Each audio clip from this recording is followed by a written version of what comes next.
So I think this has happened a couple of times that we like meet each other on Twitter and have like kind of the same conversation. Okay. Right? Or at least that's how it feels to me, our interactions. Could be, always. yeah. Where usually I'm advocating for kind of like going indie by running into the desert or like doing something really risky and stupid. And you're like, yeah, but that's really risky and stupid. And you could also do it more sensibly. Is that, does that like sum up the, yeah? Yeah, I think that kind of sums up our recent conversation, sort of. But we delved into it to get more clarity from each other, which I think was important, because on the face of it, it can look like I'm some kind of boring guy that's just into making games for the money, and that's all I do. I'm just running a business, making games for money. You've got to be sustainable. All the stuff I say, you know, but I'm not. That's not why I'm making games. That's why I do that stuff, in order to keep making games, because it's my passion and my hobby, and I have to do it sensibly. You know, so do it as a career. Yeah, it makes perfect sense. I've been asking like what do you like about making games? Like specifically, like what is the is there something you could like describe as like a central aspect of what you really enjoy about making games? Like why you want to keep making them? Yeah, okay. I enjoy kind of loads of aspects of making games. You know, even non-obvious ones. So, okay, some non-obvious ones are I actually really like making sound effects. So I like to go to freesound.org, look for Creative Commons 0 sound effects, and then mash them together and create sound effects for my game. So I actually really enjoy that process. Even though it's, you know, a bit time consuming, I can get what I think is the best sound for the visual effect I'm doing. And similarly, I really enjoy making particle effects, you know, really enjoy special effects in my games, even though they're casual games and you might not think they don't need many. They do need a few here and there for power-ups and things. So, so I kind of love the spectacle of games. I love good graphics. I love, you know, particle effects, sound effects. And a weird thing that I enjoy is I don't mind making UI. And a lot of gamers are like, oh, I've got to do some UI or menus, and I don't mind it, because back in the day I used to program Spectrums, Commodore 64s, Amigas and things like that, and sometimes I used to make a title screen with a flashy logo for a game I was imagining, and do the sort of, there's on those machines you used to have the option to redefine your keys, so you could define what was up, down, left or right, and I used to make all that sort of menu stuff. And then the weekend would be over and I'd be going back to school and the game would never get made. So I just end up you just doing made the UI. Yeah. Yeah. So I mean, I enjoy those bits. I enjoy sounds like craftsmanship. Would that like the actual like handiwork of assembling the thing?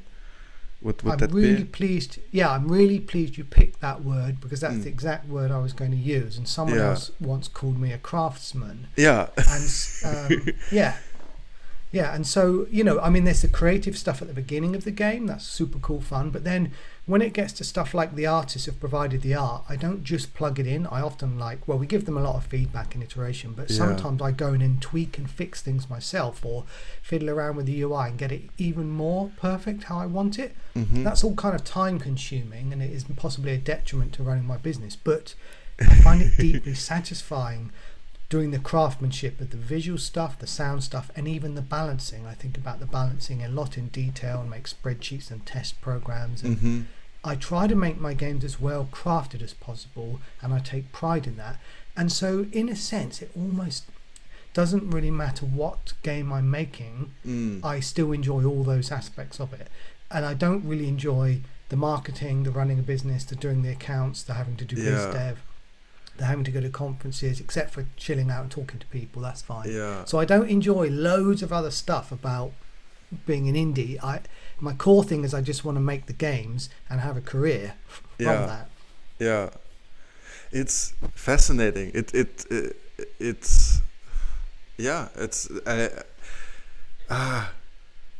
and is that different from you? Sorry, carry on. No, what's in my head is like that makes so much sense. Like that's such a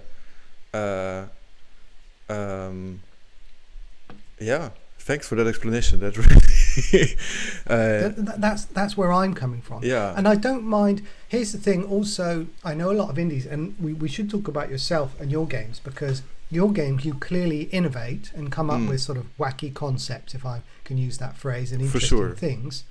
And that interests me too, in the sense that, but I've tended to get existing genres.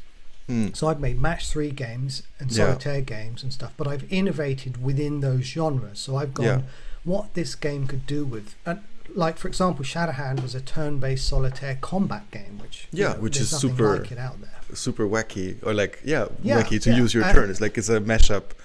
Right, exactly. And T-30 is a 30-minute city builder where it's more like a score attack thing where you have to leave the planet. And so I do innovate, and I make a lot of game jam games. So when I'm not doing my main projects, I like to do game jam stuff. Dare, or I've done global game jam, or just my own stuff. And in those I innovate more and do more kind of interesting things. And that is part of it for me, but I still prefer, I guess, craftsmanship. So I don't have this big urge to create something, like I don't have an urge to win the Nuovo prize at the IGF, for example. I'm perfectly happy would be happy with a design prize.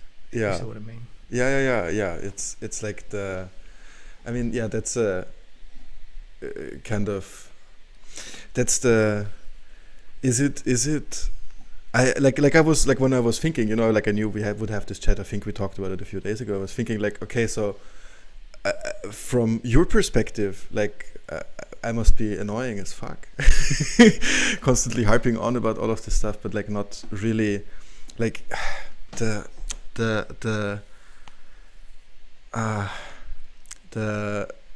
what I want to say is that I felt like rude somehow towards kind of like, because I am extolling all of this stuff, or like trying to do all of these things, that I'm somehow creating the impression that you are not doing that, which is stupid. But it's like how do you, like, I didn't think you were being rude, because you were polite and we continued the conversation. Whereas, you know, okay, so my most popular talk is on YouTube, is a GDC talk I did in 2016. I just watched part of that actually today. Oh, okay, yeah. So that was about surviving for 11 years as an indie at the time. But I mean, 7 years have passed since then, 8 years. And I'm still here. Yeah. And so I think that proves my point, right? You know, that I'm still here longer since that talk than some studios have. You know, it's but like, I it's get like, comments on. Yeah, my my teenage self, you know, like if I imagine like the angsty artist person who is like, you have to blah, blah, blah, blah, is like a few years ago maybe or something, I would have argued that like long-term survival versus like burning up in the highest flame, you know, like maybe there's some sort of like merit into like exploding in a big fireball and disappearing forever, which is kind of like, I guess I'm slowly coming more and more around to your perspective. I just really don't want to do spreadsheets. Yeah, there's a famous song by Neil somebody other, and he goes, it's better to burn out or something than, you know, there's some kind of song along those lines. And the thing is, it like and so I do get comments like you're saying from people on this video who are obviously either just gamers and who say, no wonder you haven't had any big success, you're just making crappy clones or whatever. Or, you know, and I do get this sort of feeling from some other indies that, why aren't you being creative and mega innovative? And the whole point kind of my talk was, you might hear people talking like that, but if they release one game and that's it, they've gone bust, you know, then that's it. That's all we see from them. And there might be a way that they could kind of release multiple games, build up to that, you know, level of innovation with their fan base, and, you know, along the way, which is kind of, and the other big thing ultimately is, you mentioned in your tweets really, that it's kind of where one is at in one's life, right? So I was a hobbyist. So I was a hobbyist for 20 years, and then I went indie age 30 after 9 years of business software, right? And I was like, I already had 2 kids. a family, Yeah. a house, a car, mortgage, bills. Yeah, And for I was sure. like, I'm going indie. And I was really naive at first. I thought, I know how to program, I know what good games are. I'm sure I can make indie games that will sell. And my Yeah. first two didn't sell. And then I was like, and I had to sort of learn really quickly how to make stuff that sold, because we were Yeah. running out of money fast and having to borrow money, That's and it was pretty yeah. crap, right? And Yeah. so I had to make those decisions, and through those decisions I've never really had enough money or time or whatever it is to create some kind of crazy giant Yeah. innovative Because thing to break me out of that sort of treading water, yeah, and it's like I like thinking about this whole topic before we start the conversation. It's like, and also like talking with the other person I talked with before, Ivy, who made like a huge hit game, like one of those hits, that like people will keep referencing to like justify themselves, like going broke and horribly misformed and stuff. But the thing is that like the people like what I would call my teenage self, or myself like 5 years ago or whatever, like the kind of like rude, pushy version of what I want to do, or like how I would express myself back then, or maybe even now to some extent, whatever, is there's always the kind of the people who talk like that, and to then keep doing it, they just have essentially some sort of like alternative life funding, like there's always, when you dig deep down enough into like most of the art people, or like art people who are like, indie games and expression and change and innovation and all of that, usually at some point, if you like in private conversations and stuff, there's someone who's funding their life in some way or another. Yes. Yeah, and that's the bit that isn't talked about much, and it's almost the difference between, I saw somebody else talking about working class game developers versus, it's a classism. It's a classism issue. Yeah, it is, and we know classism's big in the UK. I don't know about in Austria, but it's a big thing, and so when you're just trying to pay all your bills, you don't have money in the bank, you've got no family members helping you out, you don't have a partner earning loads of money. I mean, my partner Helen, she works with me on the games for the last 10 years, but before that she was busy being a mother and doing some writing work on the side, which did help us with some of the bills. So even that has helped my career. It's not been 100% me solo. We got things like children childcare tax credits, which helped us get the kids looked after at some point, so I could work. So there are various things in different countries that can help people at the base level. But some people, they've either got a giant stack of money from their previous game or a different career. Like I know someone who went into indie who was in finance before and just had plenty of money, and they had super low costs, or they live with their parents, or like you said, there's art funds as well, people getting funding for things that really are kind of like art and maybe wouldn't be commercially viable, but they've got the money to just do what they want and express themselves. And fine, that's good. I mean, I support art, but it's not the same thing as what I'm doing, which is trying to survive off making games. Yeah, which I've found to be a kind of a mental salvation, like having been one of the people, or like now to some whatever. And it's not a having been. It's like this will always be part of like my career. It's like this long period where I was just dead broke and like working shitty jobs or living off my parents or like unemployment benefits and shit. The mental stress that creates it kind of like fucks you up in a way that is maybe not worth it. Like, like. Do you mean the being poor and struggling bit of indie, or the having some safety net when other people don't have one? Which bit messes you up? I mean, both at the same time, right? It's like at one hand, I'm like living off of like very little money, and on the other hand, I can do that, and in order not like I'm not broke and trying to be not broke. I'm broke because I'm trying to be broke, so I can stay and like furnace the kind of like desire I have inside myself, or like fuel that desire for longer, which is like an insane proposition compared to like having to actually do stuff. It is a strange thing, isn't it? But I think I think it might be okay for some people to do that for a while Mm. if they're really passionate about games, you know, Yeah. and that is why, you know, I'd made games as a hobby for 20 years, and I said I need to give this a go now. If I don't give this a go at 30, when am I ever going to do it? Mhm. Right?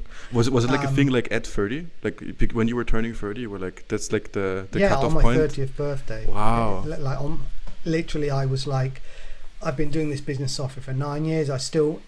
What had happened is, for about 7 months or 8 months, I was programming a game in my spare time, which was evenings and weekends. Mm-hmm. This is as well as having a family and a job, and I was really tired from doing that. And Yeah. I realised it was not possible to finish it part time, and so I wanted to go full time and do that, and just switch to what I was passionate about, which was games. You know, and I did that, but it was nearly a disaster, and various things and luck and, you know, some choices I made helped me through that. But What was the maybe game? it is okay. Sorry, what was the game? Well, I didn't release it. It was called Iron Fist, and it's nothing to do with the Marvel character. Mm-hmm. It was going to be a multi-directional scrolling platform game about kung fu, because, you know, I love these sort of old school platformers. Uh-huh. And I did get the whole engine working, you know, and I got several levels made and so on. But I realised to finish it was just going to take me way too long. Yeah. And that's and also I realised there wasn't really that big a market for it, because it was before Steam, right? And Yeah. most of the games that were selling were like match threes, puzzle games, word games, that sort of thing. And I thought, actually, I need to make something that's going to sell, because this is going to take too long, and I need to try and do that. And actually, I like match threes. I played the original Bejeweled and thought, this is a great game. Yeah. I love it. I could make one like this with a different theme and change a few things up, and which is what I did, right? Yeah. But you know, there was this kind of like not dream game, but this kind of like vision thingy, right?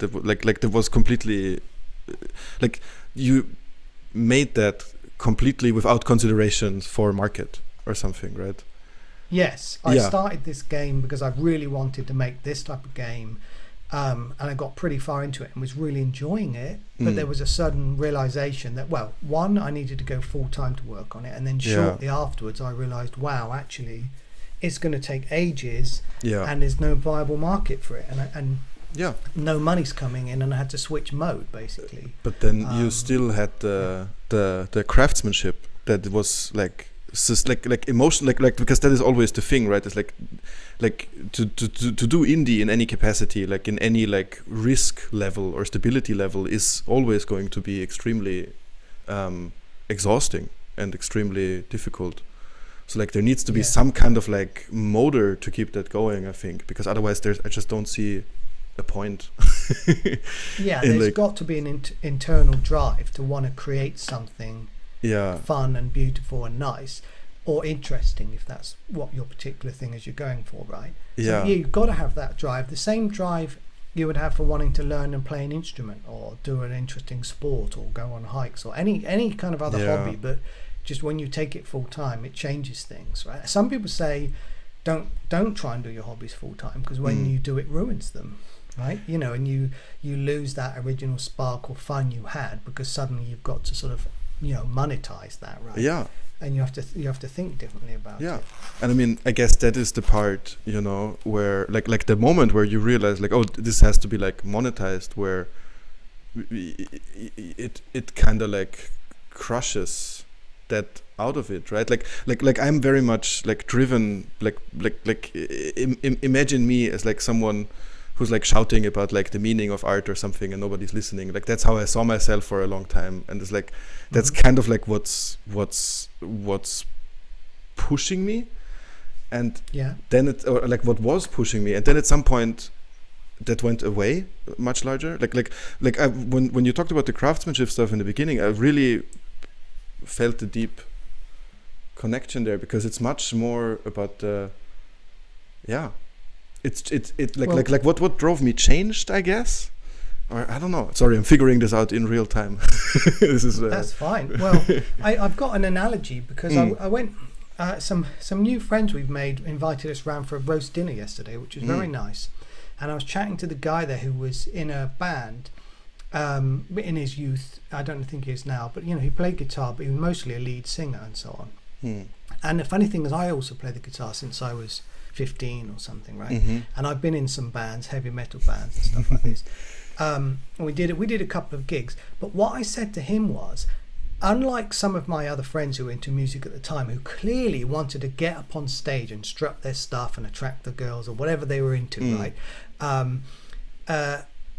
I was actually all the songs for my band. I created all the riffs myself, and then did all the solos and put all the pieces together. And then I directed the band in how to sort of play that piece, right?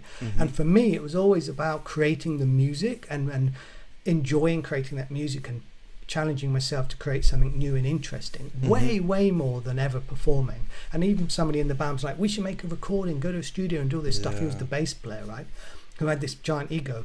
And I was like, yeah, I'm just not that bothered by that. I just want to make the music and enjoy playing it with people. Yeah. So does that make sense? That is, I don't even care really about selling games and having people see them and having recognition. I don't even care about that, but I need to do it in order to continue this as a career. Otherwise, I could go back to a hobby and make whatever I want and not care. Yeah, right? So, but then you want to keep it as a job because it means you can just spend more time doing it, essentially.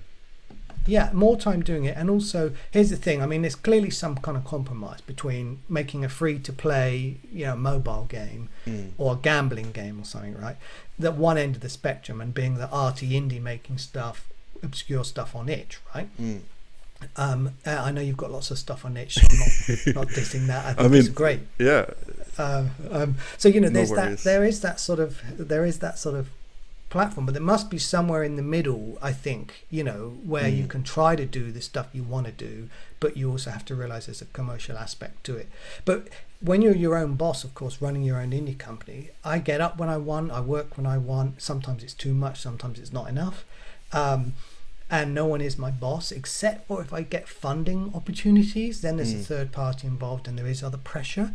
And even though I'm grateful for the opportunities I've had, that pressure can be too much for me sometimes. It creates a whole thing in the back of my mind which it doesn't feel good. It's hard to describe unless you've kind of been there. I know what you mean. But there's a lot of benefits to just being your own boss and creating your own stuff, which we're doing, even if it's not 100% the type of things I might do. It's still closer to that than, say, any other job. It's like the I definitely started out of a drive for the recognition, kind of, that you described at some point there, like the desire to like I was that bass player, I think, for a long time, right? Where it's like, and then it never really completely went away. Like, I definitely have that kind of desire to be known. Okay, I think that's the thing with some people who some people end up doing more talk circuits and going around and tweeting and blogging and whatever than actually making games, right? Yeah, and, for sure. That's always a thing to avoid. Yeah. Yeah, and I know some people who never go on social media or do any talks who've made millions from their games, and people don't even know who they are. Yes, right? And it's pretty interesting that those people exist. And I'm doing all that social media and whatever and stuff because I realised that it would drive fans towards the games. And don't get me wrong, I am happy we've got fans and people love our games, and I've had some really nice communication with those people, and I think that's great. But that's not actually why I do it. So I do it because I want to craft something and enjoy that process. Yeah, I think we can shake hands on that. I think the divergence that, at least in my mind, keeps us like, or at least in my memory, I was like, oh, we're having the same conversation again on Twitter, about like how to do money. It's just the difference is just the kind of like, I guess, initial drives or something, and financial realities under which we start, which then kind of like create these divergent paths with underlying. I mean, it does, and there's no right way or wrong way, right? No, Each sure. person's thing is their own thing at the end of the day, and their own situation is unique. I mean, that's why you can't really copy what another indie's doing and think that's going to work for you, because their situation isn't the same. So you haven't got the same starting point or skills or whatever, or money. As we said, if there are people sitting on money and so on. I mean, we're in a we live in a small town in the southwest of the UK, Mm-hmm. and it's quite an arty town. So there's a lot of going on, art and music, and it's pretty cool actually. It's pretty, and it's a beautiful scenery. But one of the things is there are a bunch of people we know, our age or whatever, and we call them trust fund kids. And what it means is there's certain adults that they've never really had to get a proper job and had to work properly, and like maybe their parents bought their house for them, or maybe they're sitting on some money, or they're independently wealthy in some way, and they can afford to do this art and music and creative projects, and fine, good for them, it enriches the town and the town's culture. But you know, they've never had to really have the same sort of worries. And I actually know an Austrian guy who's a fantastic cabinet maker, makes wonderful, really high quality, expensive cabinets out of fancy wood, right? Lives up in the mountains there and does that. And he had a situation where he'd never had to pay for his house, right, as well. But he wonders whether it held him back in life, because it never meant he had to push himself as much as people who've had to earn the money and pay for the bills and look after the kids and whatever. So that's an interesting thought, isn't it? Really? Yeah, it feels familiar to me, where it's like how much of my interests are just like kind of like aristocratic is how I always consider it, right? It's like where I imagine like 500 years ago you have these people who don't know how to, like, you know, operate a toilet, but they write these long letters to each other about how the flower they smelled this morning made them feel. It's like I mean, and even some of the great composers and great artists and great writers were like that. Not all of them, but some of them definitely were. Actually, a lot of the great scientists and so on were just sort of often rich guys, sometimes women, but you know, it was a sort of guy thing, and they got stuck in their basements, you know, making these kind of crazy experiments because they could afford to do it, right? You know, so it's kind of an interesting space. So I was going to ask you about your games. Like you've got a lot of games on itch.io. So related to this, what made you decide which ones to put on Steam, i.e. which ones to monetize?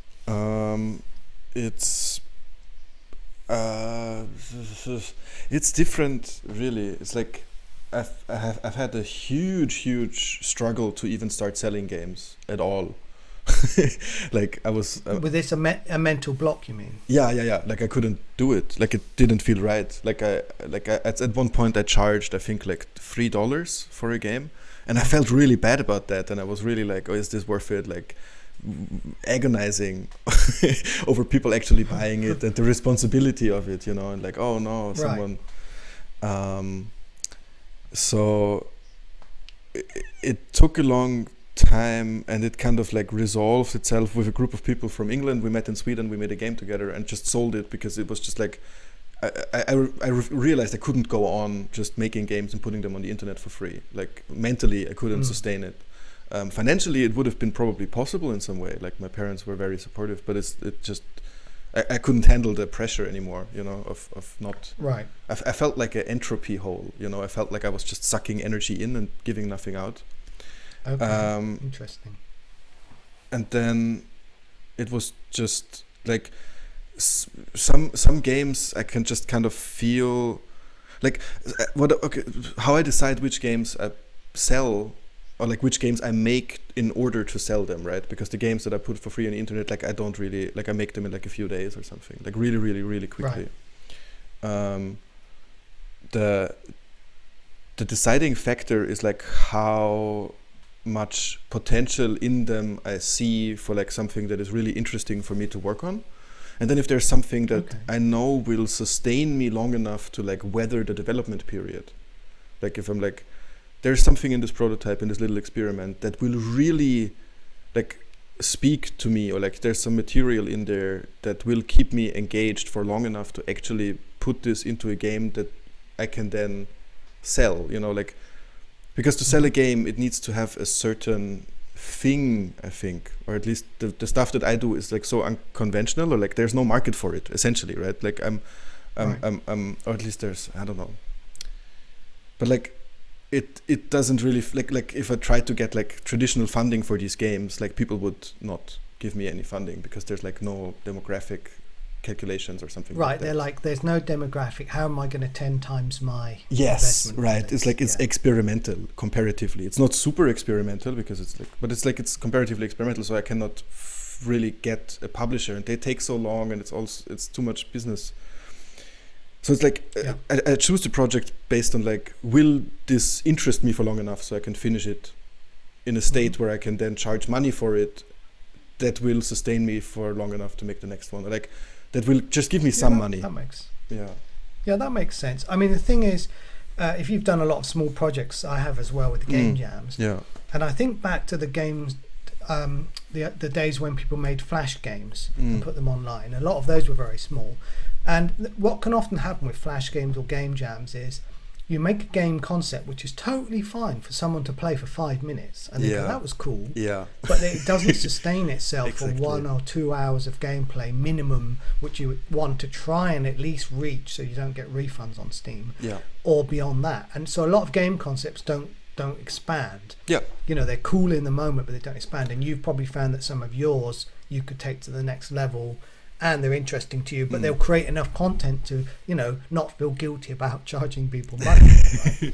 Yeah, it's like you just described, I think, like 4 or 5 years of my life pretty succinctly. It's like, oh yeah, that's a cool thing for 5 minutes, but it doesn't sustain itself over a larger, right? Like, yeah. And you're right about responsibility as well, because as soon as you start selling a game, well, I don't know how seriously other people take this, but as soon as you sell a game, in my mind, the game has to be functional, and, you know, it has to have certain things to make sure it runs on enough people's system. You need to then give support via Steam forums or itch.io or email, and I respond to all those support requests and emails. Yeah. And, you know, you suddenly have got a thing out in the world you are sort of responsible for. I don't know if legally you are or not, but I feel like I am, and I take it seriously, you know. Yeah. And then as soon as you're receiving money, you're then legally obliged to do accounts and then run, you know, and all of that stuff, and pay taxes and blah, blah, blah. So it is a big step, selling a game, more than perhaps some people think. Now, I know there's scammers out there trying to take whatever money they can from people. I'm not even saying in game dev, just generally, right? But yeah, I take it seriously when I'm selling somebody something. Of course, it's a scary step. It's like there's a relationship that I try to like you said, right? Like there's people that play your games and you have these conversations with them, but it's like I need to do this just so I can keep going. Essentially, right? It's like I need to put them on Steam, I need to sell them, I need to make these decisions about which games I make next, and the goal is always to keep going. It's hard to take that community as like the community management or the kind of like support role. For me, I'm like pretty bad at that. Like, but I've Well, I mean, I do a thing now where I check my Steam forums kind of once a week for all the older games, which is enough, I think. But for the newer games, I'll be on the case multiple times a day when it's just released, you know, and then you gradually reduce that. But we can sometimes get a lot of feedback, and I want to know if there's a bug or problem and fix that, right? So it's like, I mean, I guess maybe I was too successful in shedding my fear of the responsibility, because I'm not too worried. Maybe it's nice. I mean, I know some other devs that don't take that as seriously, and it's up. I mean, it's up to the individual, right? Sure. But I feel at some point you're responsible for that. Like I also, whenever I receive funding, I feel responsible to deliver the product. It's horrifying. And, one of the things, you know, you often hear about when you deliver something, you have to.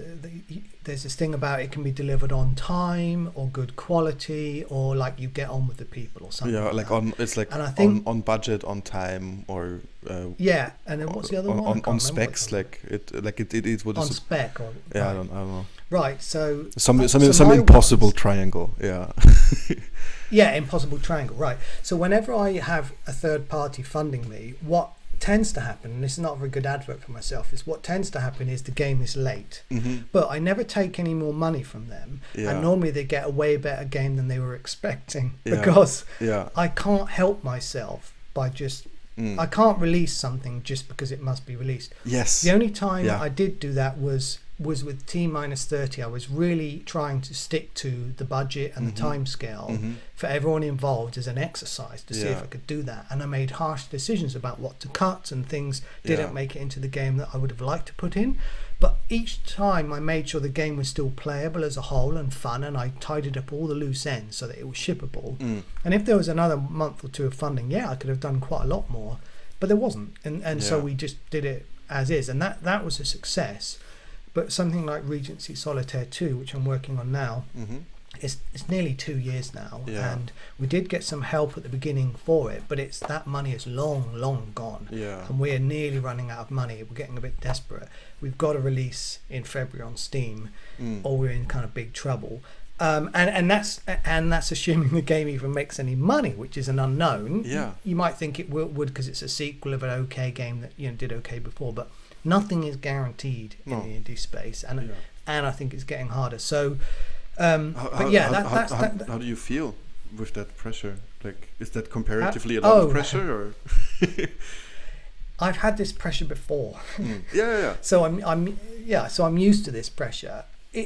I think I bury it, but it crops up sometimes and can stop me in my tracks and make me really think about it. But I try to kind of rationalize it away and run and make spreadsheets of cash flow and think that it's probably going to be okay. And that that's so funny. Because I do the opposite. I just don't look at the money and it's going to be okay. Well, I can't help but sort of try to rationalize it because there's a lot riding on it. But at the same time, I also try to bury it so I can just get on with working on the game. Otherwise, I'll get. And what I reassure myself is I've done this before. And I can do it again. And also I've always found a way forward, whether it's teaming up with someone, doing some contract work, some funding, or my games have done okay, or consultancy. There's always been something that's helped. I've figured a way. If you're desperate enough, you'll figure out a way to keep going. It's this like. So I'm confident in that, but it doesn't stop me worrying about it. And I think maybe that could be my personality type. But I know someone else who's made loads of money, like so much they never need to worry again, but they still worry about that. And that seems to be their personality type. So you managed to successfully not think about that. It's like the like you say, like the pressure, if the pressure gets to you, you're in the water for sure. Like there's no way, like if you get paralyzed by fear, it's over either way, right? So I guess like my approach is to just like close my eyes and run forward, and then I can do that more easily because I don't have to support someone. But there's this like blind optimism that you describe, or like not blind optimism, but just like it's actually not blind. It's like experience-based optimism, being like, right, we've been through this, we can do this again. There's no solution visible right now, but there was no solution visible in the past, and we still found one later. So let's just keep going, and like get on with it. It's a kind of like joyful fatalism or something, where it's like I've just handed my life over to this, and like okay, let's keep going. It's kind of like it is good that you do that, but I think that is only open to people that have made more than one game before and found a way forward. Because the real worry I would have would be if somebody was new, going into this new, and they had that blind optimism, right? Because it's not experiential at that point; it would just be blind optimism. Whereas we've both shipped things and figured out a way and know that we can probably do it again. I mean, I do all kinds of things for my motivation, which varies on a daily basis, right? Some days I get up and I'm like, I'm going to work on this. And other days I don't even want to turn the computer on, right? But I do anyway, and I put some chip tunes on or some kind of synth wave or whatever, and I get going. And I have like easy wins, a list of easy tasks I can just do when I'm not feeling like getting stuck into a big task, because I'm making big lists. But I have this sort of little kind of like self pep talk things that I go over, like once a week or when I need to. And one of the things that I remind myself is to say, I've got this. You know how like the Americans say, you got this, right? And I have to tell myself, I've got this. And I've got to trust in all my previous experience, my abilities, my instincts, even my network of friends that I built up over this time. and remind myself to keep that inner smile and sort of positivity going forward. Yeah. Because otherwise, like you said, you're in the water. That's Yeah. You'll go on a downer. And in a project, you've got so many good, positive and negative phases that can happen, right? There's a real dip in the middle and you can get problems along the way. But when you see the light at the end of the tunnel, which I think I am with this project, now I feel like running towards it, because I know that like I'm maybe a month out now and I can see the task getting knocked off and I'm closer. And that's quite an exciting time. It's so nice when there's no new tasks being added, or like the tasks that are being added are like in response to two tasks merging or like interacting in a strange way, like right. It's like it's just like shrinking down into this. Satisfying. It's super nice. It's pretty. Yeah, it's like a period of elation. Like, but then the weird thing is when you ship and you do all the marketing. Well, we do a lot of marketing when we ship and everything, and then quite often the game doesn't quite do as well as I might hope it would do. But I'm realistic about this. I don't have unrealistic expectations so that I don't get them shattered. But still, nevertheless, there can be a disappointment when I look at the numbers and think, oh, okay. And then I find myself also when I've shipped and I've worked really hard in running up to ship. I mean, I don't crunch mega, but I sometimes do mini crunches only for myself, right? I wouldn't tell anyone else to, but that's I sometimes do for myself. And then after you ship, you're like, what do I do now? Yeah. Right? And there's this weird feeling like you need to be doing something, but you're not. Yeah. And it feels really strange. Is this where the walking is coming from? Like you tweet often that you're like, where has my computer gone, right? Like, and you're like somewhere in a beautiful English hillscape. Like, well, those tweets, I tend to try and do walks anyway throughout my project, right? But I haven't done any the last month or so because I've just been so focused on getting it ready. And when it's done, I will do a whole load of walks because it will be the spring here and it would be quite nice. And I need to go out and do some things. So there's a period of like, I should be doing something, but you have to tell yourself, no, you need to relax just for a little while, a week or two. And there's no point trying to think about what to make next or whatever in that time period. It's like, you need to just chill out, go and do something else. And then the motivation, the inspiration comes back. But there's again this like, like this like trust or like this knowledge or this like, to me, it's like a physical knowledge where I'm like, like my body knows that if I work out, it's going to hurt and then I'm going to be stronger. And I know that if I finish a project, I'm going to need rest. And then the next one will come, right? But there's this fear that sometimes creeps in that the next one won't come, or that like, and then that everything tenses up and stops kind of moving.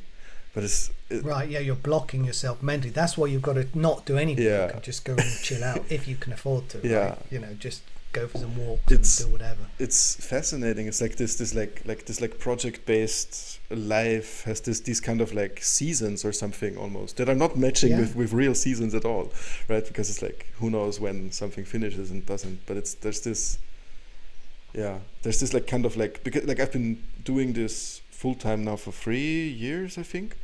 So there's this like cycle that I'm now starting to see, like this like pattern of like the game releases, I'm totally destroyed. I pick up the prototyping, and then like there's this like rhythm to a life that I had always assumed wouldn't have a rhythm. Like I felt like being indie was like like doing drugs on a speedboat if you're successful, and like I'm not that successful maybe, but it's like that's not the life, it's just like a But I think you're right. There is a rhythm, and it's important to recognise it, and actually to help other people recognise that who've not experienced it before, because it's pretty weird finishing a game and going through a kind of like a depression or something. Or do you get that? Something. Do you get depressed? Like, do you get sad? Yeah, when I ship a game.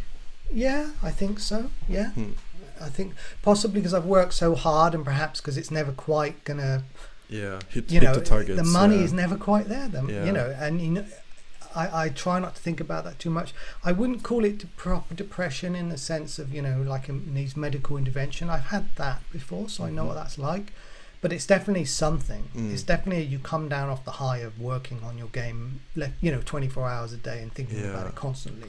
It's out now. It's gone suddenly. Yeah.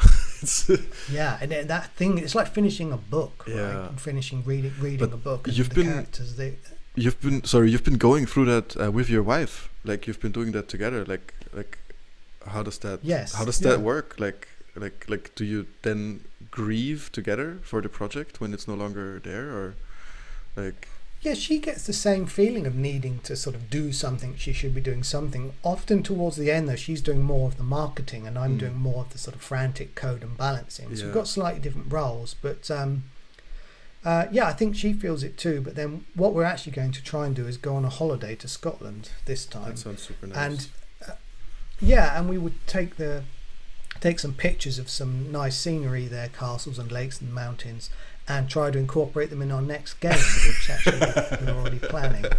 So Perfect. yeah, so Okay, it would okay. be a kind of work holiday. We can expense it, but that's the idea. Yeah. And to give the artists references and stuff. Yeah. And to get the mood as well, I guess. To get the mood and the vibe inside us, right? So because we want that vibe to come out. Like our Regency Solitaire games, my wife did a ton of research into the costumes, locations, the speech patterns of the time, and whatever jewelry, all sorts. And then we visited all these houses and museums and watched all their shows, and we really tried to embody the vibe and let it come out through our games. Yeah. So somebody might look at it and go, "Oh, it's just this little solitaire game, whatever." No, we've tried to make that the experience of Regency Solitaire, and down to the working with the musician to get the classical music of the time period as well, and all this kind of stuff. So we haven't thrown that out like a casual sort of whatever. It's a game, blah blah blah. It's interesting, like this. I mean, like let's call it rejection that you experience from like the like speedboat cocaine indie developers. Let's use that. Does it hurt? Like, do you get angry? I think I've gone through a funny patch where I think when I was 10 plus years ago, I used to go to GDC and I'd go and watch the IGF and everything else, and I'd look at the kind of games that were nominated and everything else, and some of them were great, don't get me wrong, but I think there was quite a sort of clique going on there of people who were all looking for the same kind of games.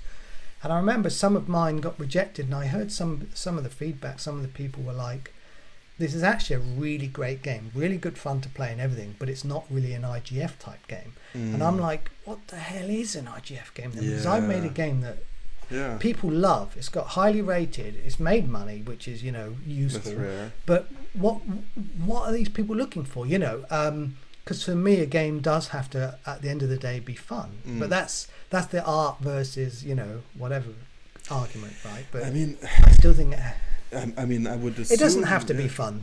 No, I mean, it's like the aesthetic, right? It's like what I was also thinking about is like that the rejection that you two or like your team experiences at the hand of like the indie scene or whatever, like the indie cool kids with the eyeliner or whatever, is like very, very, like what you're describing sounds to me very, very similar to like the rejection I receive when I like go to talk to a pro gamer about what I do. Okay. Where there's this kind of like different. this kind of like offhand dismissal, like this one glance, and it's like, okay, we're done here, like obviously what you're doing has nothing to do with what I'm interested in. Like this is not 3D, this doesn't have loot boxes. Like where is my multiplayer? And no guns. Like fuck off, essentially. Like so, it's like a kind of. It's kind of like a chain reaction of people just dismissing each other. Right. Yeah, so you're right. You experienced the other end of it. And I experienced it because I was making these casual games that were well crafted and were fun, but they weren't really what were thought of as indie games. Yeah. And so, I have experienced that. And it was hurtful to a certain extent, definitely. But I think I'm mostly past that now. And I think what's also helped is in recent years, there's much more acceptance of wholesome games, or cozy games, and I guess that's what we've been also making, and so ours kind of now slot into that space, whereas before they were kind of, not viewed as relevant, in the indie sphere, I guess. To a certain extent, I mean, I don't know how much of these thoughts I'm making up in my own head, because I didn't get any terrible feedback or terribly hurtful stuff, but it was always there in the background, this idea that, okay, I'm not quite doing what these other people are doing. And I always knew that it was because I couldn't afford to take those risks and so on. I had to do what was sensible and commercial. But having said all that, our conversation, again, I think this every so often, got me thinking, going, is this a story I'm telling myself? And it's an excuse for me not to push the boundaries and take some big risk because I'm fearful of what that might entail and what the result of that might be. Am I using this as an excuse? And if I was clever, there'd be some way I could figure out how to do that. And so I'm always sort of thinking along those lines a little bit. And, but it's like it would mean starting up a side project. And when you're fully focused on your main project, I find it really hard to work on a second thing, whatever that second thing is. I mean, it's too distracting. That's horrible. I try, I don't learn. I try it again and again, but it just never works for me. But yeah, because that is also one of the things I was thinking about, right? Like with the skill set and knowledge and craftsmanship you have, like shedding, like so to speak, right? Like shedding the kind of like presentation, or like it's like the title, right? Like maybe there isn't even such a need for an adjustment in design or something, if just the solitaire part disappears from the name. It's like I don't know. Like it's a really it's like a gamble, right? It's like more risky. That's I think the baseline. It's like if you there's this tendency among like people like among the crowd that I grew up with, right? Like the people who wanted to be the speedboat cocaine game developers, where it's like a kind of tradition to give your game a name that is completely unpronounceable because you never talk to it about anyone, right? It's like your game is called like VVVVVVVV. It's like that is like what is that? But it looks fun on a computer screen because these are the only people you're talking to. So there's this kind of like insularity that gets created out of that like culture. So maybe I understand that. Yeah. Well, we named Regency Solitaire that because we knew that it said what it was. The name says exactly what it is. Yeah. So the type of people who might want to play that are going to be like perfect. Yes. So that's another consideration in it. We don't want obscure names. Exactly. But this is the thing, is like who knows like how many people would love Regency Solitaire if it was like like if it presented itself. But this is the thing where it gets risky. Like I don't want to like propose that or something, but like so it's like an interesting idea. Is like how much of the like sensible salesmanship kind of like how much of an audience does it give you and how much of an audience does it lock you out of? Right, that's true. Yes, there's going to be on a platform like Steam, loss. That might kind of like deter, or like that's where I would say like where I am riding a kind of like recent artistic avenue that has opened up for games that look like crap but are like compelling to play. Like the whole kind of like programmer art stuff has become more accepted, so it's like it's easier now to push my wares kind of in that sense. I mean even things like Vampire Survivors, massive game, but he deliberately made it look crap. Actually, a lot of people think it looked crap just because he didn't know, but I watched an interview with him and he deliberately made design choices. I mean that whole thing has been super influential on my game design because it's like the what I suspect the pattern of success for Vampire Survivor is that like it looks like something you would not want to pay $5 for, but then it's only $3, so you buy it, and then it's really compelling, and then you tell your friends, and that kind of cycle is much more powerful when it really gets rolling. It's like much more powerful than any Steam internal algorithm or like recommendation mechanic that exists. And well, funnily enough, the reason Regency Solitaire got an initial boost because we actually released Regency Solitaire first off of Steam on some other places where we knew it would sell and it was made for. Yeah. And then we released it on Steam about 5 months later. Just why not? We'll put it on there, see if we can make some money or whatever. And it actually had a fairly weak initial launch. But then what happened, and I don't think we even collected wishlist for it. It was back in 2015. We didn't even know they were a thing. And then what happened was somebody at Giant Bomb played it and said, and then made a video of it, and they said they absolutely loved it, and it wasn't the type of game they'd play, and their video was really popular. Mm. And then also someone at RPS said they were playing it instead of playing like The Witcher 3 or something. Yeah, And, it's the same dynamic. and- It's the surprise. yeah, so all this Yeah. kind of so there was a surprise that, wait a minute, this game that totally doesn't look my scene is actually really good, and I'm really addicted to it. Yeah. And that kind of became a bit sort of, it helped with our popularity anyway. We saw actual spikes from the press and streamers at that point. And then at the end of the year, a lot of people mentioned it in their Game of the Year things, and it was in the PC Gamer Top 100 and stuff like this. Yeah. Things we wouldn't have expected from this type of game, which I'm a tiny bit worried aren't going to repeat this time for the sequel, right? Because there's no need to do that thing again. So now we have to market based on the strength of our existing customers and fan base and trying to reach those, because I don't think it's going to be a surprise anymore, right? So I see what you mean, like the kind of novelty factor of, you know, this like casual game being like really, or like, you know, like being really engaging or like surprising. It's like about this kind of like getting people to want to talk about the game to other people, right? Like whatever, like there needs to be some kind of like gap between what they expected and what they got, or something like that. It's like in some way that appears to be it the has current. to be remarkable. Yes, It's got to be remarkable. Yes. So you actually remark on it to another human being, right? Like I've recently been playing Disco Elysium, which actually I found quite difficult to get into at the beginning. But then once we're in it, and I keep telling people I'm playing this game and I'm taking screenshots of it and stuff, right? Yeah. So it is remarkable, no matter what one thinks of it, you know. And some people bounced right off of it, you know. Sure. Maybe, and they're even saying maybe I'll give it another go if you like it so much, right? So that's the power of word of mouth. It's funny, but we have to stop. We're nearing our time limit. Okay. It's funny with Disco Elysium because I played it and I recommended it to all of my friends, and I like completely overhyped it, right? So I like over remarked on it. I was telling them, oh, it's this great thing, and then they had such high expectations that the game could never compete with that at all. So like the low expectations, high reward thing appears to be much more is a good thing. So I mean, what I'm going to take away from our conversation is that you don't hate me, so I'll take that away. That's quite good.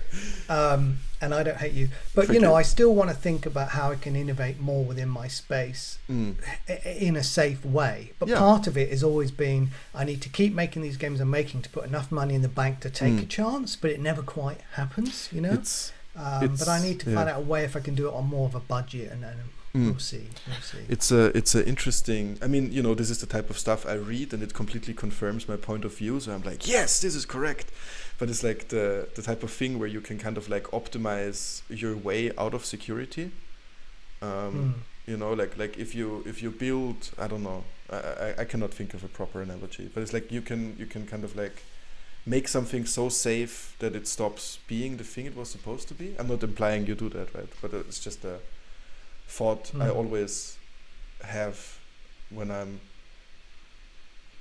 because I feel this really strong compulsion always when I make something to like make it more conventional, to like make it more approachable to a larger audience, because I feel this like pressure of money, and then I always kind of like convince welcome to my world, and then I always have to like force myself physically to like ignore that and go in the other direction, so that it really hurts me.